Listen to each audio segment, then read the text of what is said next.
This is Writing It, the podcast about academics and writing. I'm Rachel Gordon.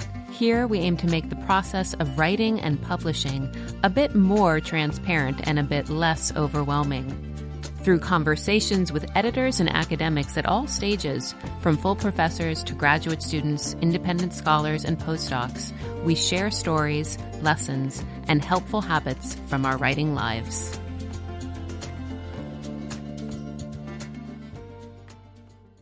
Okay, so we're really excited to get to speak with Amy Reading today, who is the author of the recent nonfiction book that was published by Mariner Books called The World She Edited, Katharine S. White at the New Yorker, which is her second book, and Amy has a PhD in American Studies from Yale.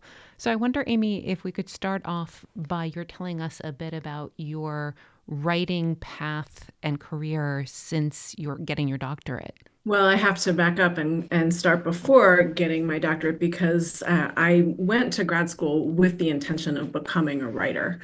And so it's not as if it was something I decided after getting the PhD. It was really the intent. And I will say graduate school, which I thoroughly enjoyed, did not convert me to wanting to become a teacher or wanting to go on the academic job market. What's crazy, and I feel incredibly lucky and privileged, is that my plan worked. My plan was to write a dissertation and then somehow magically discover a subject for a book for the trade market that I would write for a general educated trade nonfiction audience. And that's what I did. I discovered while I was writing my dissertation a true story. So the dissertation is a literary critical dissertation, which I will not bore you about, but I discovered a true story about a man who was swindled out of all his savings in the 1920s and then went on this vigilante quest to hunt down the 5 men that swindled him. And that turned out into my second book, which was a work of narrative history. And that was what I wanted to do. That was, again, there's so many lucky things that happened along the way to make that happen, but that was the plan. That strikes me as really interesting, and in part because we have grad students who are listeners. I'm wondering if you can tell us, was that common? Did you feel like you could be out with that plan? Because when I was in grad school, you were supposed to want to go the academic route. So I'm wondering how that was for you, knowing that wasn't really what you wanted most. Great question. No, I could not be out with that goal or that intention. I was in graduate school from 2000 to 2008 with a year off to have my daughter. And no, it was something that I kept close to my chest. And when I did start to talk about it toward the end of my time in grad school, I was very explicitly dissuaded from doing what I wanted to do. I was explicitly told that a PhD would disqualify me from writing for a trade audience or really from doing anything else but go on the academic job market. And so it was with that negative series of voices in my ear that I went outside of academia and began looking for first a community of writers that I could shop ideas and drafts with, and then an agent. And well, I remember specifically asking my agent, is this true? Does a PhD mean that I have to work harder to convince an editor that I can write this? And he was lovely, and he was right. He said, absolutely not. A PhD convinces an editor that you can write a project from start to finish, that you're an amazing researcher, and that your proposal, which is a very lengthy document, is what's going to persuade your editor that you can write, and that you can write not like an academic, but like a storyteller. And so he helped really banish those doubts, but those doubts were explicitly planted there. I'm sure that's different nowadays because the job market has just gotten worse, and it's much more explicit nowadays that people aren't going to be able to walk a straight path toward their goal of a professorship. And so I'm sure those voices that are in people's heads are slightly different, but I'm sure it's something that people still need to sort of talk around. And I just encourage people to have those questions with potential agents, potential editors, other people in the publishing industry. They'll tell you something very different. Just getting the agent is often a challenge, and it's something that a lot of academics find mysterious or don't understand how it happens. How did you know how to go about that, or how did it work for you? Yeah, it was very mysterious to me at the time. And here's where all of my luck that I referenced earlier came into play because I did what a, nerdy recent grad student does. I went to the library and I checked out a book on how to pitch a nonfiction proposal. And, there are all kinds of general books out there, and they're not generally aimed at a scholarly writer or someone who's writing a work of serious nonfiction. They're usually aimed at someone writing like a business book or a self-help book. But I was able to take a bunch of these books and sort of extract the meat of how you do it. And the main thing that was helpful, I mean, the only way you can be good in this business is you have to obviously be a good writer, but you also have to be a very good reader. And here's where one of the nodes where that comes into play, that get a stack of books that you love, a stack of books that are similar to what you are pitching, and just inhale the acknowledgement section. Just suck out the meat of those sections and really mine them for the names of editors and agents. And that's what I did. I found 10 agents from 10 different books that were works of narrative, history, mostly American history, very, very focused and similar to what I was doing. And then I wrote 10 query letters to those agents. And I said, I'm contacting you because you published such and such a book. And my book is like that. And here's why. And I mean, I can't believe it, but that worked.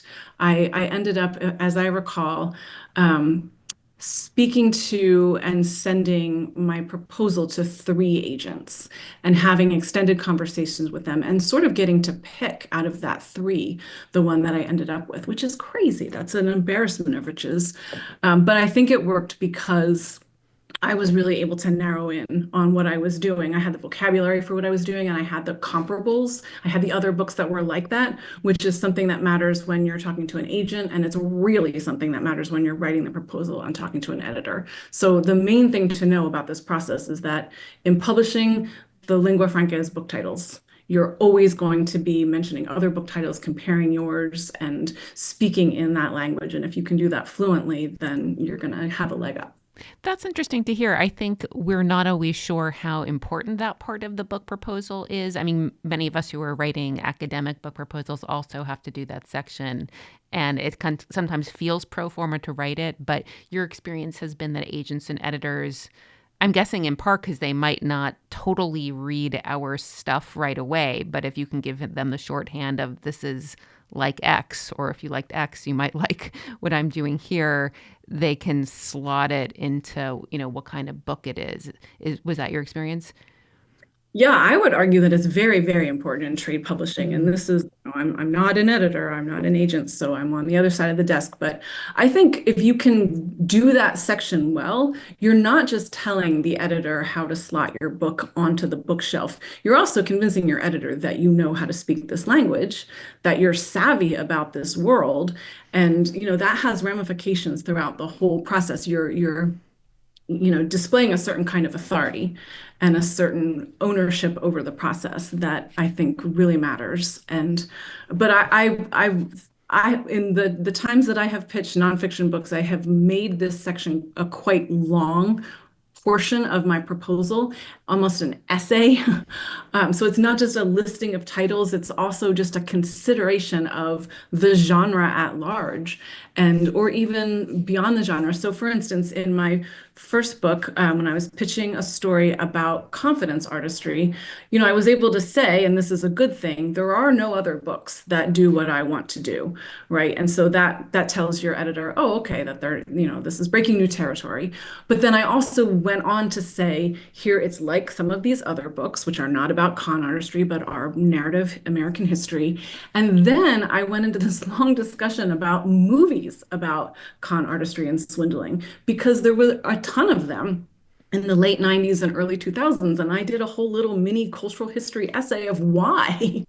And, I don't exactly know if that worked or persuaded anybody, but it was, part of my argument about here's why people are interested in this topic. Here's why it's relevant now. Here's why a book that's different than any that you've seen before is not a gamble, why it is something that's going to be a sure bet with readers because they're already primed to like it, right? So that section became just a place for me to play and to expound at length. And I don't know. I don't know if it worked. It worked narrowly in what I needed it to do. Yeah, for sure. Thanks for explaining all of that to us. The agent meeting and trying to find the fit. This is something listeners are very interested in. So I wanted to ask you, do you remember, I know this was a while ago, but how you handled that dating period when you got to meet or speak with some agents and figuring out if their visions matched with what you wanted to do? How did that work for you?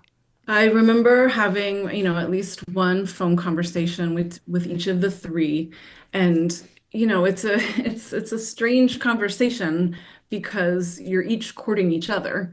And I wasn't entirely expecting, I mean, I was just such a newbie at this. I wasn't really expecting that anybody would be trying to court me. I thought that I was, just trying to beg them to pay attention to me. But they did, each in their own way, sort of give me back a vision of my book to myself, my proto book at that point, my proposal, and sort of explain to me how they saw it. And it was three different visions. It was, and I wasn't expecting it to be quite so stark or distinct or really easy to choose among them. But in the end, I mean, my knowledge is, or my memory is fairly fuzzy about how each of them sort of pitched the book back to me. But I remember it being pretty obvious Mhm. what. And then the same thing recurred when it came time to talk to editors, that you sort of sort to who you have a sympathy with, a rapport with over this particular topic.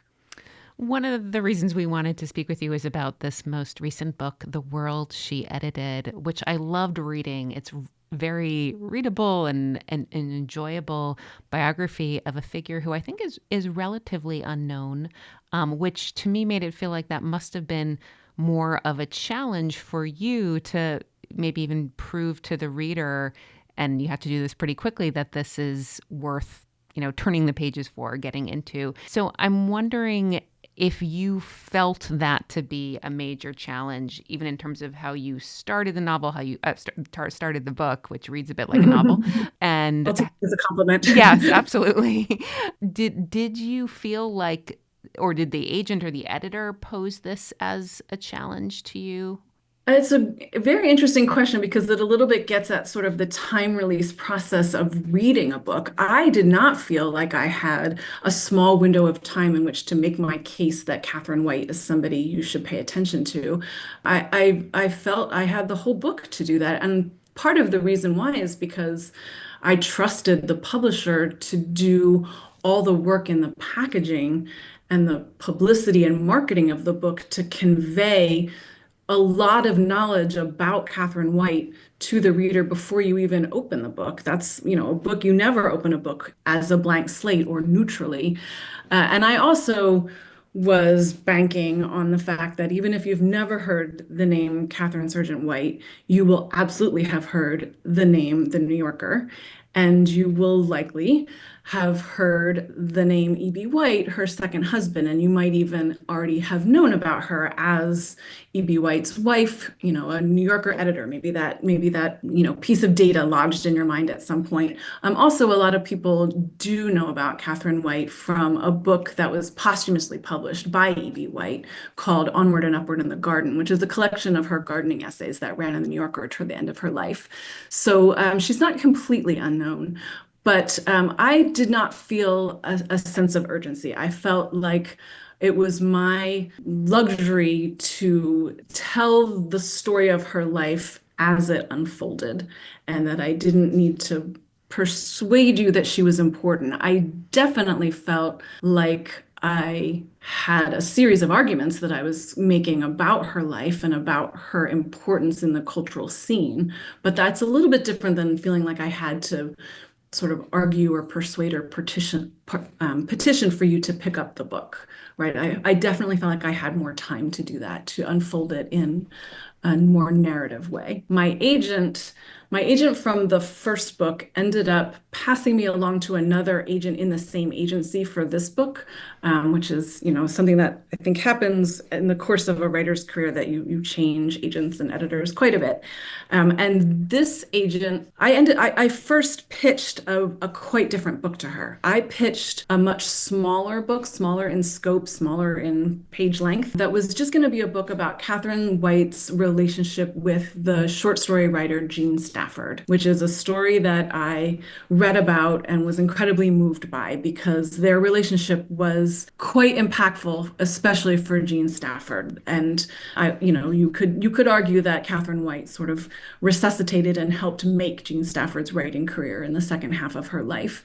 And what a gift that was to a writer to have this other person deep down inside the writing process there with her. And I loved this story, and it had a very clear narrative arc to me because it starts when Jean Stafford is at her lowest point. She has left her marriage to the poet Robert Lowell and has checked herself into a hospital to dry out from alcoholism and recover from a mental breakdown. And it ends with her triumphant winning of the Pulitzer Prize for a book of collected short stories dedicated to Katharine White, almost all of which she published under Katharine's editorship in The New Yorker. So I pitched that book to my agent, and my agent loved it and immediately saw the importance of Katharine, and then actually pitched me on expanding the book. She said, well, why are we only getting Katharine's relationship to Jean Stafford? What about all of the other the other authors she edited? So she sent me back to write a second proposal for a much bigger book that was Katharine's relationship to six of her authors. And I would have to go back and look at what the authors were, but I think it was Mary McCarthy, John Updike, Vladimir Nabokov, and I don't remember the others. So I wrote a second entirely different proposal, much bigger book, larger in scope, and I turned that into my agent, and she said, well, this is great. This would be a great book, but I want it to be even bigger. She said she thought the reader of that book would feel like they were missing out on the full biography. Why this book when there is a whole story that's yet untold, that's off the page? So she pitched me on a full biography of Katharine White rather than me having to persuade her that Katharine White deserved this treatment, this cradle to grave, doorstopper biography. So, I mean, I'm sure I feel the luck of this. I know plenty of people have to argue for the right to tell an underappreciated figure's story, and I did not. And that luck continued, or this actually isn't luck. This I should have perhaps foreseen. But when my agent pitched the book to editors, if you pitch a book about an underappreciated but celebrated female editor to a bunch of female editors, they're gonna like it. They did not need to be persuaded that this was a story that should be told. They were not perhaps the very most representative readers. They were over-invested in this topic. And so they got it. In fact, I remember one editor saying, at last we have our Maxwell Perkins, right? The book Genius, the story of Max Perkins and his editorship of people like Thomas Wolfe. And so at last they have the female equivalent of this, elevated genius editor.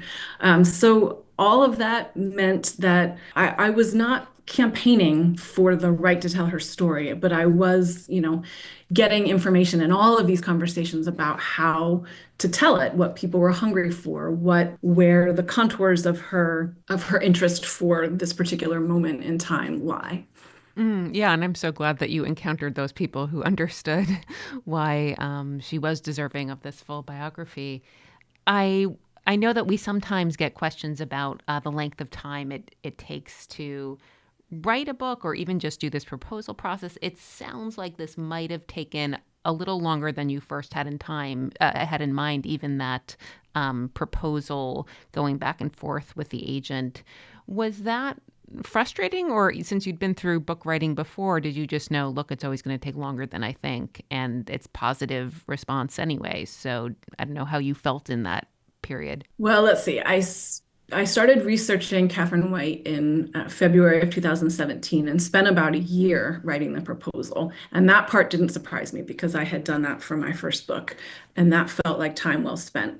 So I sold the book to an editor in February of 2018. I delivered the first draft of the full manuscript in August 2022. So about 5 years of researching and writing. It took longer than my contract stipulated. My contract said that I would deliver it in 3 years. Only part of that was because of the pandemic, which of course closed research libraries and made the writing of certain parts of it untenable. But biographies always take longer than you think. And to pitch a biography and say I was going to write it in 3 years was madness. And that part was just naivete. I'd never written a biography before. So it took longer than I was expecting because a biography just takes longer than a comparable work of narrative nonfiction.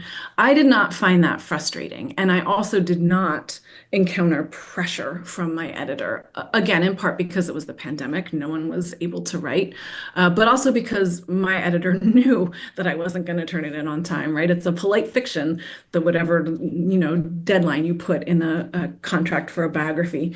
So she never, cracked the whip or told me I had to turn in a certain amount by a certain time. She was interested and read the manuscript at the halfway point and, told me to keep going. But I found that entire process to be incredibly enjoyable, incredibly substantial and immersive. And I never got sick of Catherine White. I loved the research. I'm actually really nostalgic for it now that it's over. And it's of course the kind of thing that a biographer always romanticizes. I'm sure I was tearing out my hair and complaining in the moment, but overall, that is the good work. And it's so pleasurable to have a project that even if it's large, it's still bounded, right? Your subject, well, for most people, if you're writing a biography, your subject is dead. That's not always true, but there is a beginning and there is an end, and there are a set of decisions, and it can feel like a very large but still bounded sandbox in which to play. And I loved that. It comes through in what we read.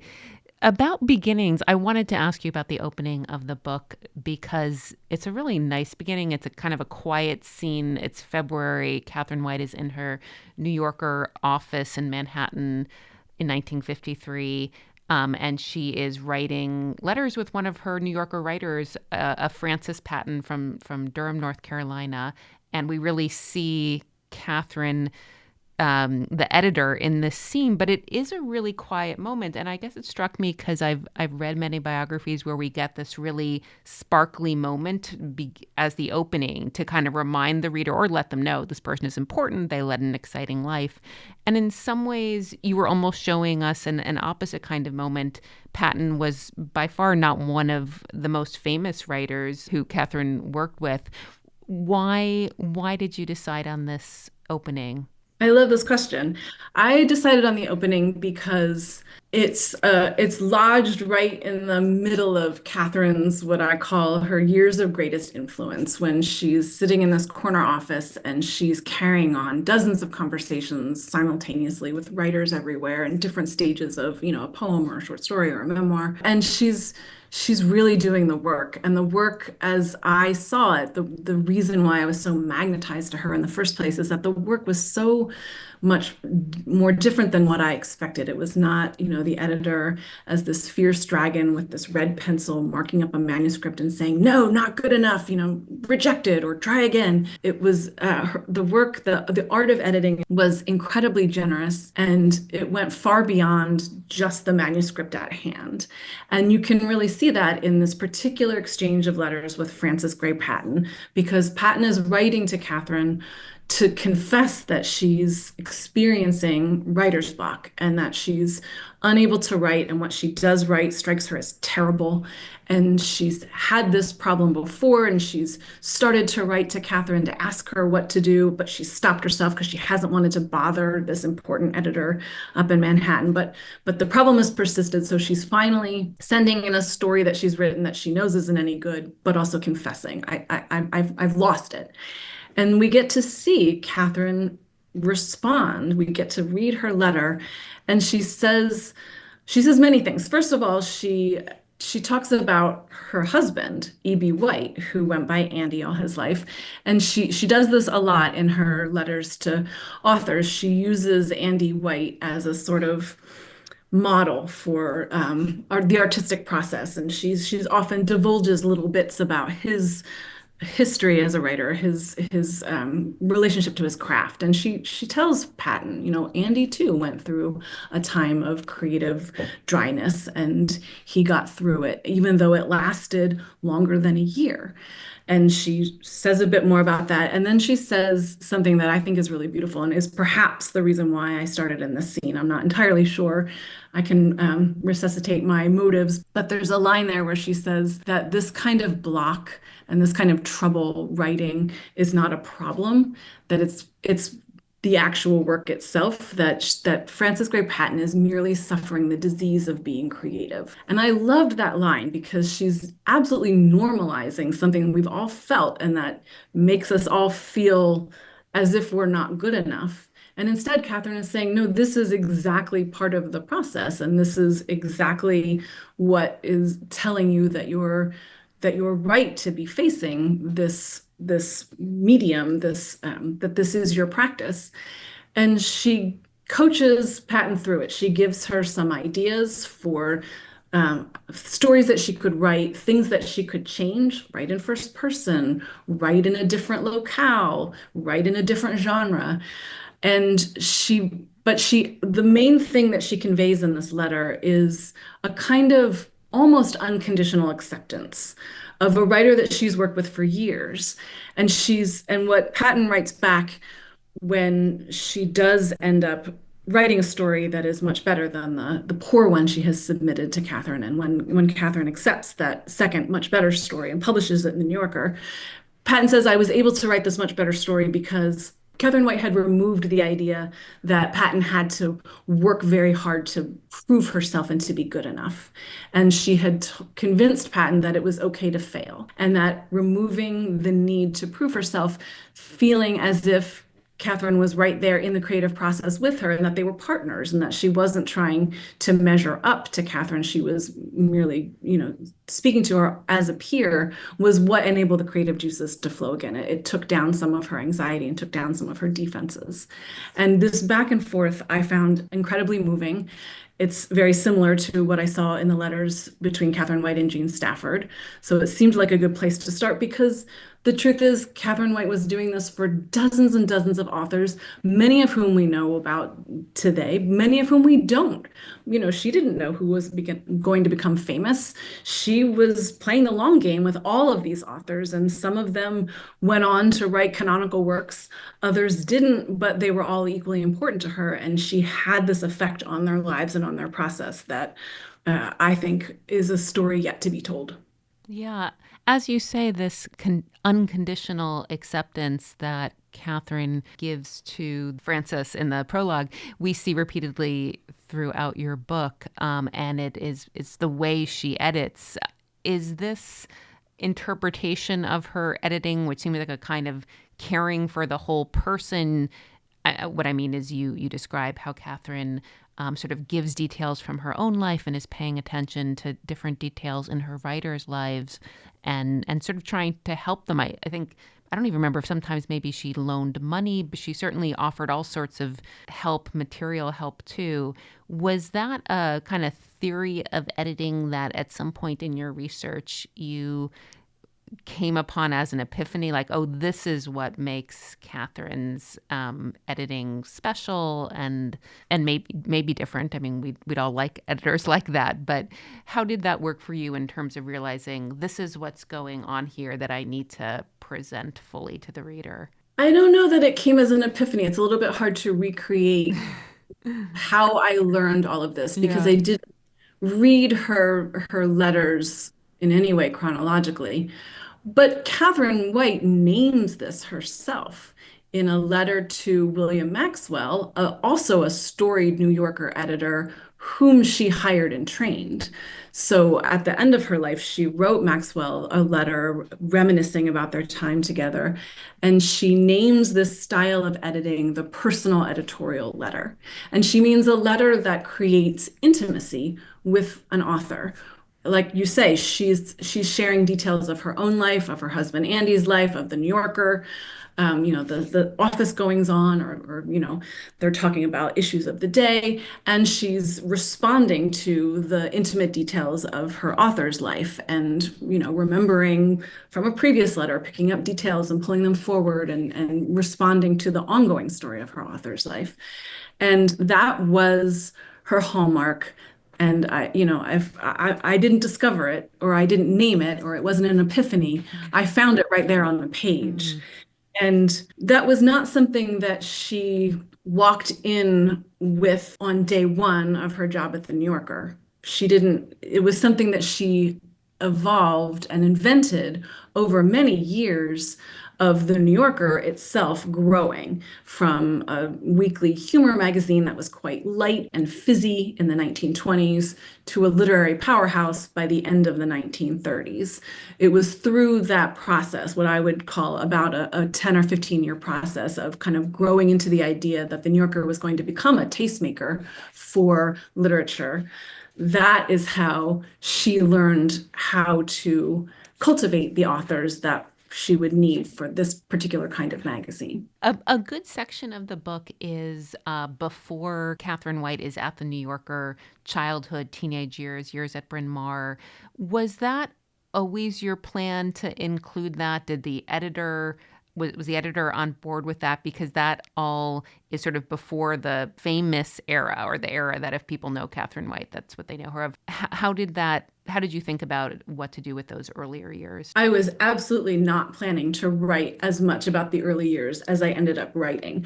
I thought I would start with Catherine at Bryn Mawr. She was there from 1910 to 1914, a very consequential time to be a Bryn Mawr student. And really the first moment when she starts to become the Catherine White that we would all come to know and love as an adult. You can see that in her college career. I ended up writing much more about her childhood and about her ancestors than I planned for a couple of reasons. First of all, there was a ton of archival material, and I consulted it first, for due diligence. It's there. It's there solely because Catherine White collected it and archived it and donated it to various university research libraries. So it all comes back to Catherine and her amazing lifelong work.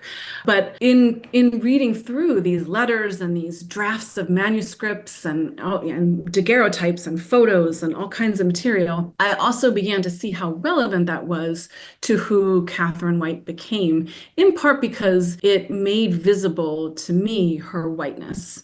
And it showed me the particular strain of white Anglo-Saxon, Puritan, New England, Maine, and Massachusetts relatives that she came from, and the particular liberal worldview that was her inheritance, and that she expounded upon at Bryn Mawr when she learned feminism in its suffrage incarnation, and then carried that through as a working woman. All of that was very explanatory, and there was just so much material. And Catherine White wrote about her childhood quite a lot in the gardening essays that I mentioned earlier that were posthumously published, Onward and Upward in the Garden. She's writing about gardening. She's also writing about garden books. She's writing about her childhood. Her father was a gardener. And then also in the 1930s, before writing her garden column, she wrote a twice yearly column for the New Yorker about children's books, a kind of shopping guide to children's books, once in the spring and once at Christmas time.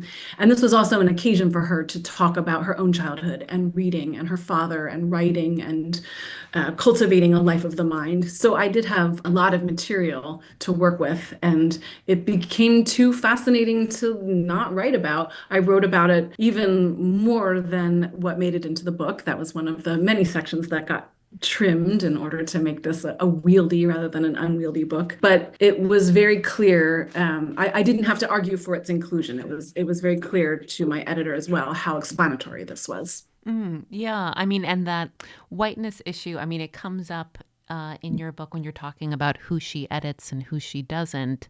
So I don't know if you call it a major theme, but it's clear in the book this is something you want to pay attention to. Was that always on your mind? Why isn't she editing more Black writers, or what presented it to you? It was always on my mind. I was always going to be interested in what lay outside of her scope or just on the other side of the horizon of what she was looking at. What I was very interested in the missed opportunities, the many writers of all races and genders who pitched the New Yorker or submitted to the New Yorker and were rejected, because that tells you a lot about who is being accepted and the New Yorker worldview. And the New Yorker, for many years, made that very easy to see because they kept a list of potential artists, potential authors, organized alphabetically. And so you would see you could see, for instance, John Updike, Updyke. They didn't even get the spelling of his name correct. But he submitted to the New Yorker for years, and they tracked his submissions and were interested in him long before they accepted a piece. So, and that was true of many other writers as well. You could see them sort of keeping tabs on people, but before or even if they never were accepted into the magazine. So I think that's an important point in order to elaborate the New Yorker's conception of itself, who it thought was reading the magazine, what values it was upholding. The New Yorker was very interested in race, but it was really only interested in race as discussed by white authors. And you can see this when you look at the archives, because you can see, Richard Wright or Alex Haley or Langston Hughes submitting again and again and being rejected again and again at the same time that the New Yorker is publishing other white writers, including Jean Stafford, who are then writing about Black people. And so that tells you something about what a liberal worldview in Manhattan in whatever era we're talking about, the 40s and the 50s, what the limits of that were, how inclusive that was beyond what the characters themselves say about it. And I do have a few letters that I am able to quote in the book where Katharine is talking about race and talking about Black writers. But I can say a lot more beyond that because I have these other counterexamples. I can say more about her understanding of race than what she herself would have articulated or understood. For sure. I'm wondering if you had influences, other biographers who you read or had in your mind as models, or models of what you didn't want to do. Anyone come to mind? Yeah, absolutely. So I consider this a literary biography, and I was doing to Catherine's editorial memos, the letters that she wrote and dictated all day, every day for 3.5 decades, as a body of work to be read, like the poems of a poet or the novels of a novelist. So I was very much looking to literary biographies to get an understanding of how to move between the work and the life, and how to use the life to illuminate the work, and how to give readings of, in this case, how to give readings of these memos, how to critically read them and find the patterns of them in order to bring out the patterns and the subtleties of her editorial practice. So I was looking at other literary biographies, and a couple of the ones that I very much love and return to are Megan Marshall's biography of Elizabeth Bishop and Ruth Franklin's biography of Shirley Jackson, both of which I think are models for how to write about an author in ways that send you back to that author and make you want to read more of them. Yeah, those are two great examples. You mentioned earlier studying other writers' acknowledgments. I noticed in yours, it sounds like you were really part of a community of biographers or authors who were writing about women writers and editors. How meaningful was that for your work, or what did it mean to know or be introduced to these other writers doing these kinds of biographies? Oh, great question. It was hugely meaningful for me. So I found in the biography community a kind of home and a kind of structure that I didn't have when I was writing narrative history outside of academia. There is a recognizable, there is a legible institution and structure for the writing of biography that is very much a lifeline for the writing of an incredibly long research intensive project, and that is Biography's International Organization, or BIO. And during the pandemic, BIO organized a series of what they called roundtables. I was placed in a group with 10 other women who were writing biographies of women. And we would meet during the pandemic virtually on Zoom once a month to discuss our projects. And, sometimes we would have a theme to our discussion, or sometimes we would just check in with each other and just, tell each other where we were at, ask each other specific questions, general questions. And that group has continued meeting. We don't now meet monthly, but we have stayed in touch since 2020. And now, we've gotten to see each other publish books, and we've gotten to see each other start on new books. And that has been an incredible lifeline and an incredible series of support. And all of that is a way to make it less lonely and to have people who know the specific joys and frustrations of writing a biography. And I would liken it to having a Catherine White in my life. I don't have her, but all told, the people that this project has drawn into my life by virtue of writing about her has given me that same structure, that same support and sense of people who know that this is what the work entails, and who know beyond the pretty book cover and the pretty package, the warts and the struggles and the trials and tribulations. That sounds wonderful. There's two questions that we ask all guests, and one of them is, what is something you wish you had known earlier in your career about writing or publishing? That's a great question. If I could tell myself something a lot sooner than I learned it, I think it might be to not pass up the opportunity to write to an author when you read a book that blows the top of your head off. And I say this as a reader, and I say this as a writer who has recently gotten some of those letters. What an absolute joy and gift to hear from somebody that has read your book and has liked it and has taken the time to tell you and has been specific about what they liked about it and what it meant to them. There's just no greater pleasure.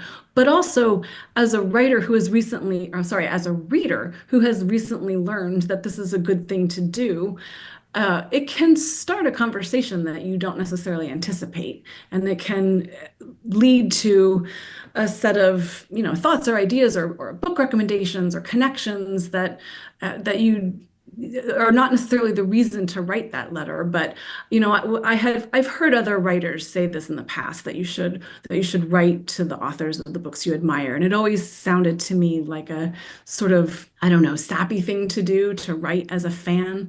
But I've learned the value of writing as a critical reader and someone with a critical, analytical, intellectual response to a book. You should absolutely write that down. You should absolutely send that off and just see what happens. The writer it will make the writer's day, and then it might also make something else happen. That is wonderful advice. So even as a reader, you too have felt, I've gotten something out of putting this in words and actually sending it. Yes, but I've only started doing this recently, and I wish I had. There's plenty of books, that I read, and I wish I had dashed off a letter of appreciation in the sort of white hot excitement of having just finished that book. I wish I had done. But now I've learned to do this in part because I have gotten those letters as an author, and that tells me that I need to be writing those as a reader. Yeah, I'm not surprised that you received it. You received those letters after I read your book. I couldn't stop talking about it either. Oh, thank you. The other question that we ask guests is if you have a writing practice or habit that works for you. Yeah, I am an inveterate list maker, and it's a little bit out of control, the lists upon lists and the lists of lists. And I wouldn't argue that anyone should take up the habit if they aren't already a list maker. I kind of think you either are or aren't. But if you are, make it work for you. I make lists, and I also have what I think of in my mind as buckets for those lists. So a bucket, or maybe like a sandbox, a word I used earlier, a document or a notebook where I will keep a set of lists or ideas or, quotes from a book I've just read or a book title that I want to look up, something like that on a particular topic. So I'll have a bucket for each topic and then I'll just fill them and keep dropping things into them and then see how they add up and what results from that. And it's a really good day if I'm reading something and it prompts me to drop things into several buckets, right? Like I'm reading something that is multidimensional for me, that touches on several different things that I'm interested in. But just keeping track of things, saving things, even if it's a word to look up later in a dictionary or a word that you might want to use in something you're going to write. I mean, it could be a word, it could be just, a set of ideas or 2 or 3 half-formed sentences that are evocative in some way. Just writing it down, because if you don't write it down, it's gone.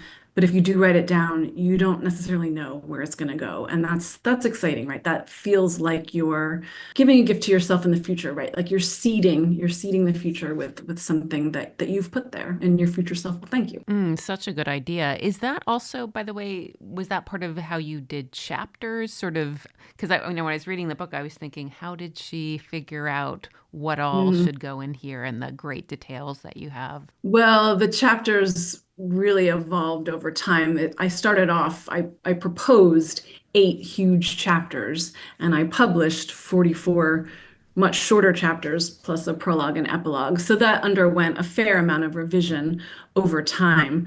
But yeah, I think it's fair to say that I did think of the chapters as buckets.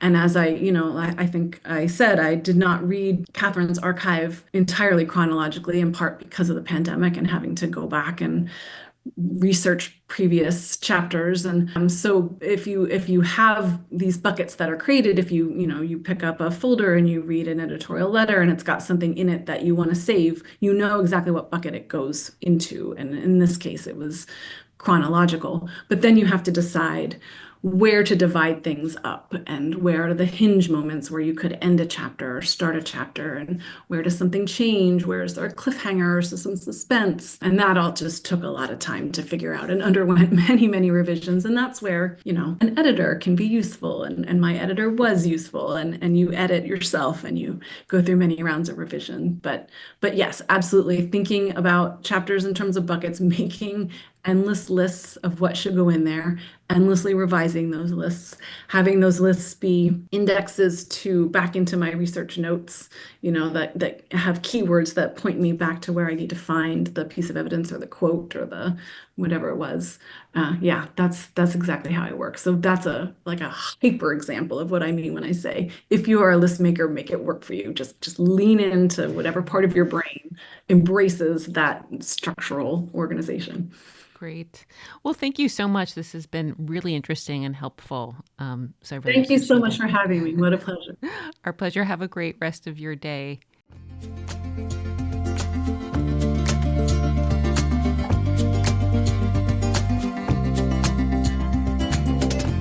Thanks for listening to Writing It, the podcast about academics and writing, sponsored by the Center for Jewish Studies at the University of Florida. Visit our podcast description to find out how to contact us and send us your questions about academic writing and publishing. Follow us on social media at Writing It Pod and subscribe to us so you never miss an episode.